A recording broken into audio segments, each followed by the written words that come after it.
అప్పటికి ఇప్పటికి నీకు డిఫరెన్స్ ఏమనిపిస్తుంది? అంటే నీ ఏజ్‌కి, ఇప్పుడున్న జనరేషన్‌కి, ఆ ఊరు వాతావరణానికి, పట్నం వాతావరణానికి నీకు తేడా ఏమనిపిస్తుంది?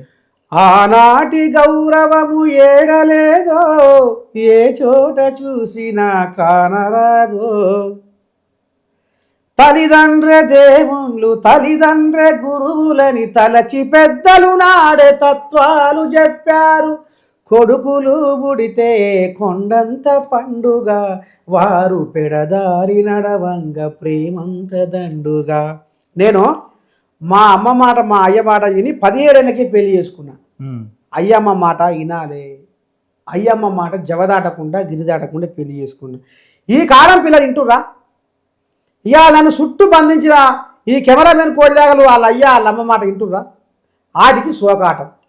ఏం శోకాటం? సాటపూర కావాలి, సాటపూర చూడాలి, బొమ్మలు చూడాలి, రంగురంగుల వేషాలు చెయ్యాలి, సినిమాలు చెయ్యాలి, షికార్లు చెయ్యాలి. ఏమన్నా అంటే హ్యాపా నువ్వేది పెద్ద ఉందా? ఇక మరి మా కెమెరామెన్కే తీసుకొస్తున్నామే తాత అని మళ్ళీ నువ్వనేవు. అంటే లోకం మీద ఇట్లా జరుగుతుందని చెప్తున్నా. అప్పుడు నువ్వు మీ అమ్మ నాన్న మాట విన్నావు. ఇప్పుడు మేము పూర్వం ఇన్‌స్టాగ్రామ్ మాటలు, ఫేస్‌బుక్ మాటలు, యూట్యూబ్ మాటలు వింటున్నాం. అందులోనే ఇక పెళ్ళిళ్ళు చేసుకుంటున్నాం. కరెక్టే. ఇప్పుడు నీ పిల్లం పొయ్యి మీద సర్వ పెట్టి ఫోన్ వస్తే మురుసుకుంటా భూమి అంతా మాడగొడుతుంది. ఇక దువ్విద దువ్వ పట్టుకుంటా నీ దండం పెడితే శిల్పిగా సెల్ఫీలు పెడుతుంటే ఇప్పుడు నీ పెళ్ళానికి తక్కువ రా దోస్తులు ఓ నీ దండం పెడితే నీకంటే ఎక్కువ ఇప్పుడు నీ పెళ్ళానికి తయారయ్యి కాలేదా?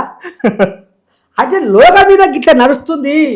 ఇక్కడ తేజ భార్య అని కాదు, స్మార్ట్ ఫోన్లతోటి ఈ ఇన్స్టాగ్రాము, ఫేస్బుక్ ఈ కథలతోటి ఇట్లా తయారవుతున్నారు.